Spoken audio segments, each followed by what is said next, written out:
Hey, what's up soldiers, my name is GregFPS, the Zombies Extraordinaire, and welcome back to another video here today on my channel. This video is going to be a complete tutorial on how to reach round 150 on Classified so that you guys can get the Classified cutscene that plays at the end of the video. Now, I'm not going to show the cutscene in this video, but I'll have other videos linked down below if you want to check those out. Now, basically, this is going to be a complete strategy guide, my exact class, and everything that you need in order to do this. There's a chance this might be needed for the super Easter egg later on in the lifespan of Black Ops 4 Zombies. So first, let's jump into the class setup.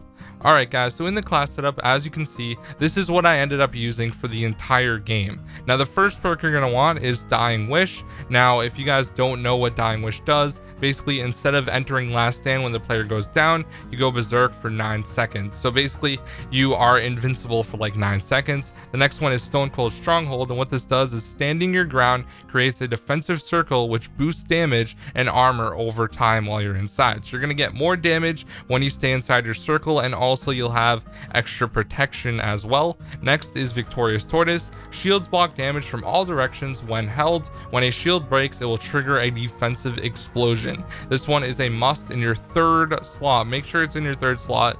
And the fourth and final slot is going to be Time Slip, and this is going to be your modifier, and it's really important that it's your modifier. So what this is going to do is actually end up allowing you to recharge your specialist weapon faster. That's like the main reason why you want it. And also, like, the elixir cooldown rate is decreased, and also your equipment is going to be decreased as well. So you're going to be able to use your specialist and your equipment much faster and recharge faster, which is really important for doing this setup. So once you do that, guys, you're also going to want to have the Ragnarok TG5s, because in the level 3 ability, it's going to allow you to place it down on the ground, and all the zombies that come towards you are going to end up being stuck in the electrical charge from the Ragnaroks when you place them down. So it's going to help you get through rounds faster. And as far as equipment goes, you're going to want Wraith Fires. Wraith Fires are by far the best for getting a lot of points, killing a lot of zombies, and dealing a lot of damage. So this is by far the best one you want. And for starting weapons, you don't need the Strife with the stiletto knife. That's just what I use. You can use a Mog, or if you have a different preference, that's totally fine. It doesn't really matter.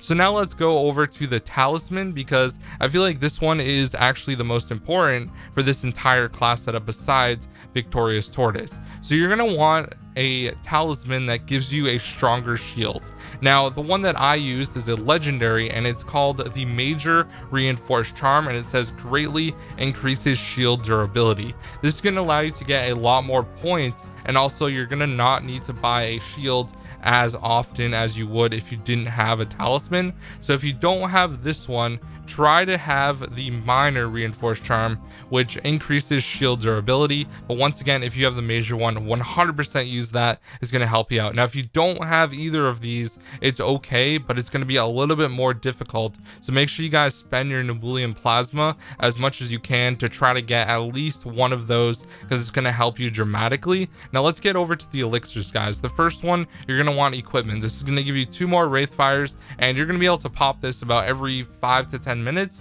So you're going to end up getting 2 more Wraith Fires to get more points and kill more zombies every like 5 to 10 minutes, which is really nice. Another one is going to be Arsenal Accelerator. What this is going to do is it's going to allow you to recharge your Ragnaroks faster, which is really important. The next one is going to be Temporal Gifts. So if you get an insta kill, a double points, or anything like that, you're going to be able to pop this and have a longer insta kill, and you're definitely going to want to use your Wraith Fires on insta kill. And then the third, or fourth rather, elixir, it doesn't really matter. I ended up using Perk Up. It gives you 4 random perks, but the only downside to that is it is an epic. So if you don't have this one, it's okay. You can use a different classic elixir, or another one that I would highly recommend is Power Keg. If you have this one, it's going to give you a full power up for your Ragnaroks. And if you don't have that one, you could use Shields Up as well. And another really good option that you can also use is any of like the insta kill elixirs or anything like that is going to help you. Now nukes are not worth using. Do not use nukes.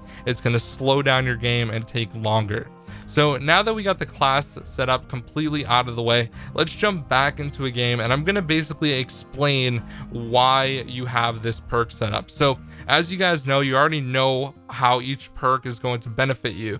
But as you can see in my game, I have a blue circle around me where I'm just standing there and basically shooting zombies. What you're going to be doing is building the shield down here in this room. This is the weapon testing room where the Bowie knife is, and what you're going to do is just keep aiming at the heads of zombies that are running at you. Now as soon as you run out of ammo, you do have to buy more ammo for your shield by pressing square at the shield buy location. Now the big thing for this is if you break your shield completely, it's going to go up to 5,000 points, and it increases every time you buy a shield. So the max that it's going to be is 5,000 points. Now what you want to do is make sure that you do not break your shield once, because it's going to leave you vulnerable to zombies. And this is super important that you don't break your shield, because if you don't break your shield, it's going to cost 2,500 as the max as opposed to 5,000. Now what I did was I got here on round 15, and since I had the major reinforced shield durability talisman, I was just aiming at the zombies' heads repeatedly and getting a ton of points. I went well over 700,000 points by about round 100 or so. Now that's the same thing you want to do. You really need as much points as possible. So what I did was every time I had one of my Wraithfires charged, I would throw it at the ground and hold out my shield, and then I wouldn't shoot at any zombies until it was the later rounds. I would just let them die from the Wraithfires. I would throw another one if I could, and every time I got my Ragnaroks charged, I would pull them out and place them in the ground. Now you're gonna have to charge them up while you're doing this, and like I said, I only got there on round 15, so you can go to like round 50 somewhere else and then you can come here, but make sure that you have a lot of points. That is like the biggest thing for this. If you run out of points really quickly, you're gonna end up not being able to complete this, which really sucks. So that's basically the entire setup. Now as far as why I have the perks in specific locations, I have the reason I have Victoria's Tortoise down below, and this is right next to the power room, is because this is the most important perk that you need. So if you go down at any point, you're going to be able to buy that perk and go right back to the table. Now that is the main reason why you're going to want that one for sure, 100%. And make sure that you have time slip in your modifier slot, which is also going to be in the pig room, which is the porcelain research room, and this one is also right near you. These are by far the most two important perks for this entire setup. So anyways guys, if you have any more questions, you can hit me up on Twitter at GregFPS, and or you can comment it down below and I'm sure people will respond to you. But I just wanted to make this video because I know a lot of you guys have been asking exactly what my class setup was in order to do this. I'm going to be making a full montage as well, which is going to be coming out like probably tomorrow or the next day, if I 100% decide to do it. I'm not 100% sure yet, but anyways guys, thanks for watching. My name's GregFPS. I'll see you guys in the next one. Peace out.